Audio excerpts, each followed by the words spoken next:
नमस्कार, सुखी जीवन या यूट्यूब चॅनलमध्ये मी तुमच्या मनापासून स्वागत करते। आज मी तुम्हाला एक उपाय सांगणार आहे। उद्या आहे 24 जुलै आणि उद्या आहे दीप अमावस्या। तर अमावस्येला जर तुम्ही हा उपाय केला तर तुमच्या आयुष्यातील अडचणी दूर होणार आहेत। त्याचबरोबर तुमच्या घरामध्ये जर नकारात्मक शक्ती असेल तर ती देखील पूर्णपणे निघून जाणार आहे। तुमच्या आयुष्यामध्ये चांगल्या गोष्टी घडण्यासाठी उद्याचा दिवस नक्कीच तुमच्यासाठी खरंच खूप उत्तम असणार आहे।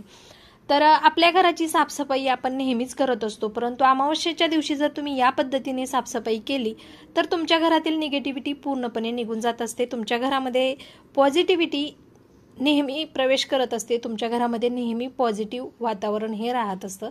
तर त्यासाठी आपण फरशी पुसण्यासाठी जे पाणी वापरणार आहोत त्यामध्ये थोडीशी चिमूटभर हळद टाकायची आणि साधारणतः 1 चमचा तुरटीची पावडर आपण टाकून घ्यायची आहे। जर तुमच्याकडे तुरटीचा मोठा खडा असेल तर तुम्ही ती तुरटी थोडीशी कुटून घ्या आणि 1 चमचा तुरटीची पावडर फरशी पुसण्याच्या पाण्यामध्ये टाका। फक्त उद्याच्या दिवशी हळद आणि तुरटीची पावडर टाकून फरशी पुसा।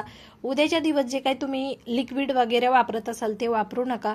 हळद आणि तुरटीच्या पावडरने पाणी तयार करा आणि त्या पाण्याने तुमची फरशी घरातली पुसून घ्या। केल्यामुळे तुमच्या घरातील निगेटिव्हिटी पूर्णपणे निघून जाणार आहे। तुम्ही हा उपाय प्रत्येक अमावस्येला प्रत्येक पौर्णिमेला देखील करू शकता।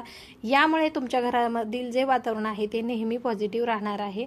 आजचा व्हिडिओ असा होता, कसा वाटला ते नक्की सांगा। जर तुम्हाला हा व्हिडिओ आवडला तर व्हिडिओला लाईक करा, शेअर करा, तसेच चॅनलला सबस्क्राईब जरूर करा। तोपर्यंत सर्वांना श्री स्वामी समर्थ।